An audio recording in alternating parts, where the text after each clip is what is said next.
obligatory minute. I also know that I cannot adjust the volume to the Pinball Arcade. There's another Pinball Arcade called the Stern Pinball or the Stern Arcade or something like that. So what I'm going to do is I'm going to play. Today's topic is the 1990s. Unlike other people, I was born in the beginning of 1980. And I actually remember many events, but I'm going to talk about... Now, when did the 90s begin? Well, I want to get into that. I got half a minute here, give or take, to see if this is going to take or not. Because otherwise, if I want to talk about anything, it would be just a wasted effort. I'm also very cold, but I've turned off the heater for this particular moment in time. So once it hits over a minute here, then I know the connection should stabilize. Again, I can't do HD right now. I just use too much internet and everything. So what do the 90s mean to me? Well, I don't know what the 90s mean to other people, but to me in particular, when did the 90s start? Does it start in 1990 or does it start in 1991? Well, I have a lot of recordings from 1990, but scientifically, a decade ends when the 10 is met. Well, this is because the numbers 1 through 10 form a decade, and 0 is neutral. Now, that doesn't mean it goes in a particular organization, but I'm going to look at 1990 as the last year of the 80s, because that is the last year of the 80s. And what I have in 1990, 91 started off with the Gulf War. But I do remember a lot, and I do mean a lot, of watching Saturday morning cartoons, Ninja Turtles, Captain N, weekday cartoons, Super Mario Bros. Super Show became Club Mario. You can all check this out on the YouTube channel, the Las Vegas Time Machine. And the other YouTube channel, Growin', that's Growin', not Growing, Growin' up in Sin City 81. Those are the two main retro Las Vegas television channels on YouTube. Some home movies, some offbeat stuff, some stuff I can't post here get posted there. So, there you go. 92, well, 91 was also marked with Terminator 2, a lot of Terminator 2. But 92 to me was marked with comic books, a lot of them. See, the comic books took off and there was a speculator market. It was also in 92 that Street Fighter 2 was everywhere for the gaming scene. The other thing is, around this time, mainly because thanks to MC Hammer and the both Teenage Mutant Ninja Turtles movie soundtracks, that I began to hear something that we would later call techno. Now, everyone can classify techno in all these different ways and varieties, but to me it's just techno. I heard the word techno about 2 years earlier, 1988. So I was kind of aware of techno music. Debbie Gibson, Wilson Phillips, and Tiffany had some early traces of what would become dance techno, in my opinion, and from my experience, and then later other techno. Last of the Mohicans was my favorite movie in 1992, but my favorite movie overall for the 1990s would have to be either Last Boy Scout, the awful, so bad it's good kind of B movie. Well, it wasn't a B movie. A lot of it Living Color, SNL, which was better at the time. Well, that's debatable. It depends. And Living Color definitely went down the tubes quickly after the Wayans family went on to bigger and better things, in my opinion. While SNL had this ability, while it leaned left, similar to Mad Magazine, or Mad TV, or even Cracked Magazine, the satire, puns, and parodies still were overall socially neutral. So it really didn't offend too many people, and that's why a lot of people regard comics like Dana Carvey, Mike Myers, Tim Meadows, Phil Hartman, Chris Farley, David Spade, all these guys as just legendary performers of a particular moment in time of SNL. Now, there comes the other part of it. Moving on to 1993, other than Ninja Turtles 3 and Surf Ninjas, and watching Encino Man as a rental a lot, I really don't remember 1993. Castlevania Bloodlines, the best issue of EGM that ever existed, was published. I believe that was issue... I could have the wrong issue number, but I believe it was issue 53. And that's about it. The 16-bit consoles, I guess Sega CD and all that stuff was out, or 3DO was released, Jaguar was released.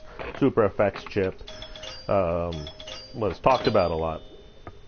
But I really don't remember 93. Now, there's a reason for that. My life was full of teen angst. Not particularly miserable. How can life be miserable? Well, you know, the reason it was miserable was because I discovered girls around the age of 12 or 11, and as John Cusack says in High Fidelity, they had them and we wanted them. So that's mainly where my driving motivation and factor was from. Something happened to me, and by the time I was 14, unless I was with friends, I was actually, and friends will still say, I was pretty much outgoing, bold, and just didn't give a shit about anything. Which brings a lot of Mortal Kombat 2 playing, all that stuff. Super Street Fighter 2 Turbo was, I believe, out at this point in time when I was in 8th grade. Game magazines like Die Hard Game Fan and EGM exemplified anime culture, which I already been immersed in for many years by this point, unlike other children who only discovered it when Toonami aired it, making them whores and making me the genuine article. In all truthfulness, Phil Barnes and a few other people are probably the genuine otaku. And I don't mean that in the Japanese insulting way, which I do understand there's a cultural barrier there. Americans look at otaku as something to be revered, and somebody who's got his shit together when it comes to all things Japanese, especially anime. On the other hand, there's otaku in Japan, and its Korean and Taiwanese equivalents that it's looked at very, very negatively, and I don't blame them for that. If you understand what an otaku is over there, in those three nations, over to what an otaku is in America. Welcome to NHK. A lot of otakus are neats. Not all of them, but many of them are. And if you know what a neat is, that is not something to strive for in that culture. Well, I'm just going to put Gab there because I put the wrong name. I think I'm going to play this one more time because I can. So, moving on in the years here. Well, no, I'm still on 1994 here. Am I reminiscing? In 94,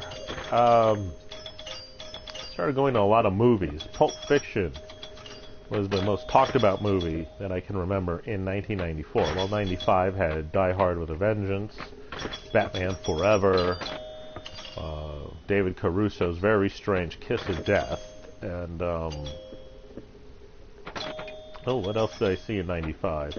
94, it's Stargate. I don't really remember when Cutthroat Island came out. 94 or 95. I just don't remember. Had to be one of those 2 years. I do remember, and I went to a lot of Rocky Horror starting around late 91. I started sneaking out in the middle of the night and going to Rocky Horror movie theater that was, well, walkable. Very few nights I missed. They didn't card, they didn't care how old someone was going to Rocky Horror at that particular theater. Surprisingly, a lot of people I know today also attended, and only one remembered seeing me in the back of the theater, looking like I had like a chip on my shoulder. I would say mid-95, I stopped doing that just because I didn't feel like leaving after Weird Science on Saturday nights. Usually I had tape shows and stuff like that. Weird Science, Boy Meets World, those two are my favorite in this period. I can barely tolerate Weird Science today, and I can't tolerate Boy Meets World at all anymore, except for the first season. Just, I don't know. At least I'm not being mistook for Ben Savage anymore. Holy cow, that was it was miserable. Go to a casino or something. Someone calls me Ben Savage. Do I look like Ben Savage? No, I don't look. Well, actually, that was the problem. I did look like Ben Savage, and probably talked like him too. With all the shows I taped, I watched the shows over and over again. I taped everything. Not everything survived. Especially when the Olympics rolled around, I would take tapes and record over them. Today, I wouldn't watch the Olympics if you told me to at gunpoint, by the way. It's a sham. The Olympics are a sham. The 96 Olympics was a different story. It wasn't so much a sham. There was even a bombing at the Olympics in 96. But I'm jumping here. But I do admit I don't remember much about any Olympics. And, I'm sure there's all these other things. But, for every second, there's a story of our lives. And not every story is played out.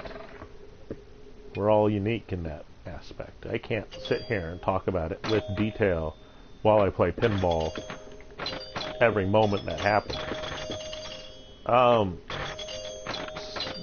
In public, I kind of played up like I was a nerd with the girls. But then you'd meet some of these girls, especially a lot from other schools. I'd go to the Meadows Mall alone or something to go play the video games at the arcade. I had no problem actually picking up girls when I was alone. But when I was with friends or whatever, I'd put on this persona that I'm just a complete and utter geek. But actually, if you meet a few people, I'm not going to give names out of privacy concerns, to tell you the truth. I actually looked one up this morning and sent an email, and sure enough, they remember. So it was pretty weird stuff, and I had a lot of fun with. I take some to Rocky Horror, and that's probably where people thought I was this goth smoking. Goth smoker. A lot of people saw me with cigars and stuff like that, and other substances. Today, I don't really care for drugs. Hell, especially in the winter time, it's really hard for me to go and smoke. See, if I do smoke, I want to smoke at a cigar bar. Well, those places ain't cheap. Most cigar bars really don't care if I bought the cigar there or not, as long as I buy some drinks. And I'm not saying a person has to be ultra rich to go to one, but a person has to be pretty nice and well off, I would say. But I do enjoy a fine cigar every so often, but not the rate I was in high school. Good Lord. And I could mask it pretty well, too. I've only been caught maybe a handful of times. Or less, actually. If it's 3, you overshot. You overshot the target. So that's just me with how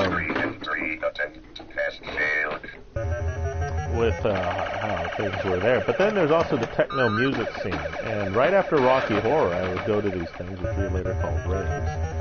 It wasn't uncommon to see me there, usually decked out in my flannel with a band or a video game t-shirt underneath, and my jeans with my shit kicker boots. Well, actually, they weren't shit kicker boots. They were romper stompers. No, I did not wear red suspenders. I did not shave my head until my last few years in high school. No, but the shoes I wore were romper stompers. And I was in-friendly with anybody. There was no bigotry, racism, or prejudice from me in high school, despite some previous incidents that I'm going to address. Mainly because I don't care to look on that aspect.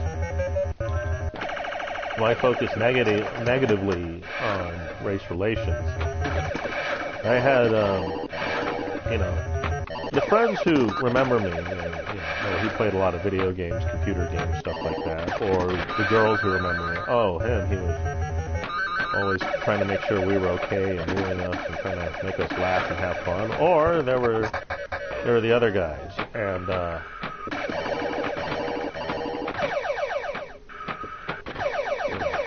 so it was real questionable, though I did have my preference on who I like to hang out with most of the time. I've heard the same stories from others like Phil and a few other people. And, well, I mentioned Phil because Phil's a partner in the podcast. But, yeah. I mean, it's cool. It's completely cool. And, that's just the way it is. We all have our preferences. Today, I really don't care to have friends, other than a handful. And those handful know who they are, and that they're really, really special to me in my personal life, and that's just the way it is. No, I don't have any brothers or sisters, but I did have a dog.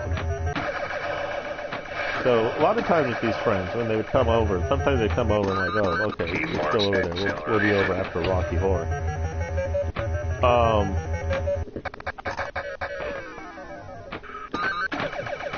So that would baffle them a little bit. So where are you all the time? You're always out. Oh, yeah, I'm always out. Today I have this rep that I don't sleep. Truth is, I may sleep maybe 2.5 to 3 hours a day. Sometimes I catch a 15 to 30 minute nap in the afternoon. That's it. That's completely it. I like to have 4 cups of coffee, and then that's about it. I stay up pretty much as awake as I want. So back to Pulp Fiction. I mean, it's obvious that I know enough about Pulp Fiction. I know enough about Pulp Fiction. And the thing about Pulp Fiction, although I'm about to sneeze. Achoo! Oh, excuse me. Yeah, the thing about Pulp Fiction is, everybody I knew went around quoting it, and the best way to sum it up, as in summary, is there's that "The Kids Are Alright" song by, I think, or "The Kids Aren't Alright" by Offspring. And that kind of sums up a lot. How in the 90s chewed us up and spit us out real bad. And a lot of friends I know did not make it. They're no longer here. Especially after 9/11, a lot of guys I know, they're gone. They're dead. Or they're so whacked up in the head, and this is not their fault.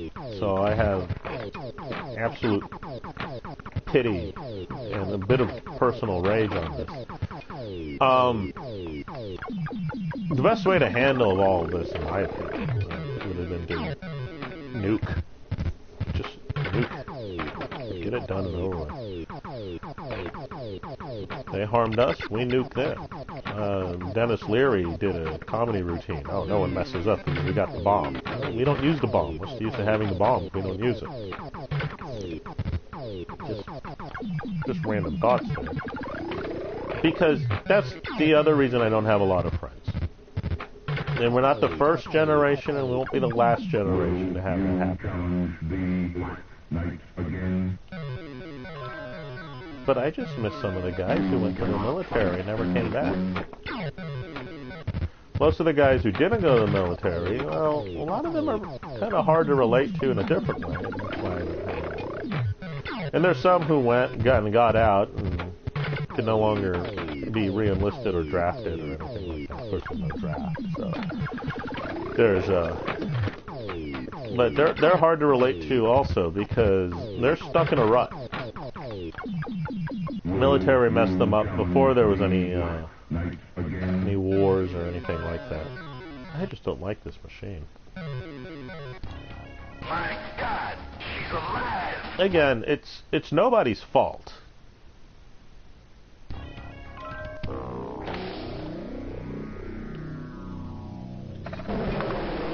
And then okay,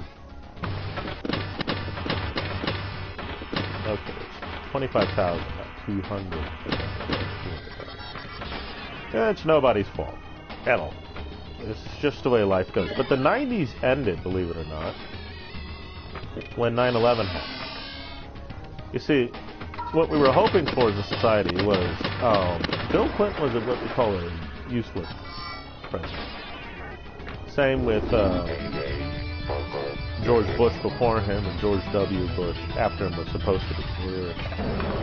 They were supposed to be useless presidents. Meaning they don't interfere with our lives, and anything they do shouldn't matter or harm us, but they benefit us. That didn't happen with George W., and that's unfortunate that that's what brought the 9/11 down. 9/11 didn't happen. This guy would have been a one-term agent. I mean, he would have been gone a long time ago, and you know, who knows who would have came about then and how the United States would look. But it happened. It wiped out a good portion of people, and it messed up a whole generation to the point where, you know, they were lost, very lost. And there's a good chance that they're still lost. Just like I know a lot of guys who, because of my parents' age, there's a lot of Vietnam guys I know. I guess they'd be called veterans today, but they were still on active duty at the time. I don't know any Vietnam veterans that, you know, left after they did their draft or whatever you want to call it. They were indentured in the service. I'm not saying I haven't met any, I just don't know. And in '94, this would have seemed as far as possible from anything we were thinking, though there were rumblings that something was wrong. And the other problem was, it's just, there were too many goofy things going on. I mean, the point is, overall, a lot of Americans had nothing but, and it kind of develops first world problems. You know, soap opera problems. These aren't real problems. Holy cow, you know, like me screaming at Windows yesterday during the misery of Minecrafting. Those aren't problems. If you scream, rant, and have strong opinions on video games, you don't have any problems. Yeah, I'm accusing you of not having any problems. I don't have any problems.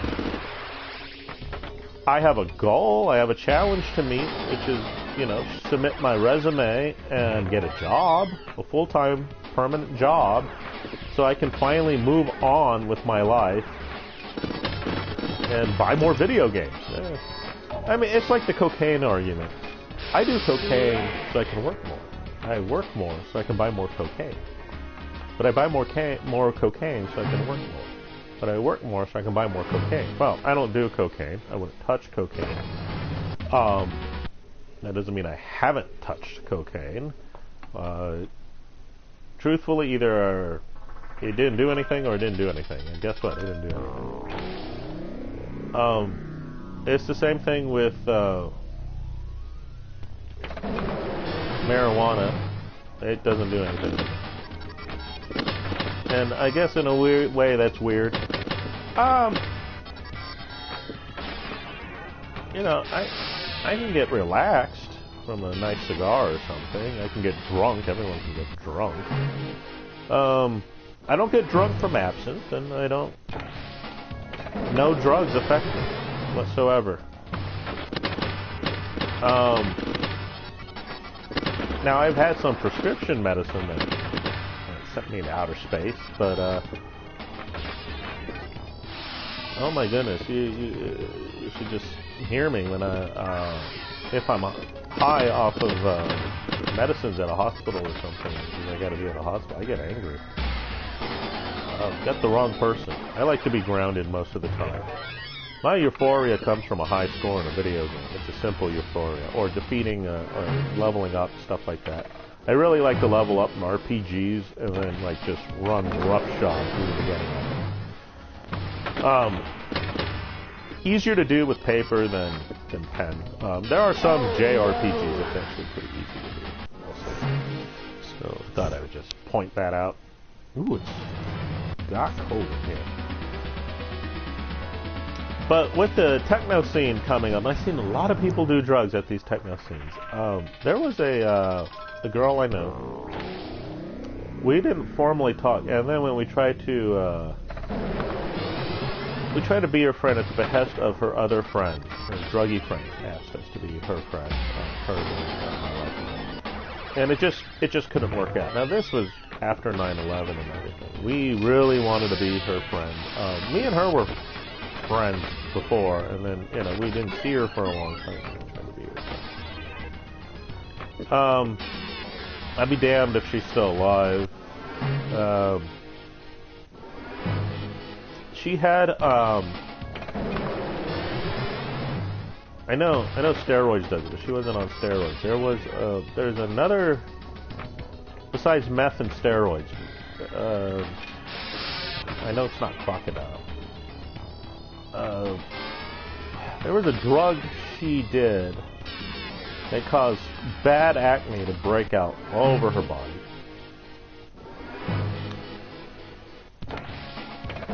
And I'm pretty sure, because I would go to parties. She would be the nice way to put this. She'd be the train girl, and I also knew another one like that. She became a writer. Oh, I knew a third one like that. I don't know. To be completely honest, I think she became a writer as well. No. Where did I meet these girls? At raves. What we would call raves later. That's where I met them. And also, the older I got, I used to take strippers out for breakfast. That was the easiest way to get laid, actually. Oh, I got a phone call, so that's the end of this.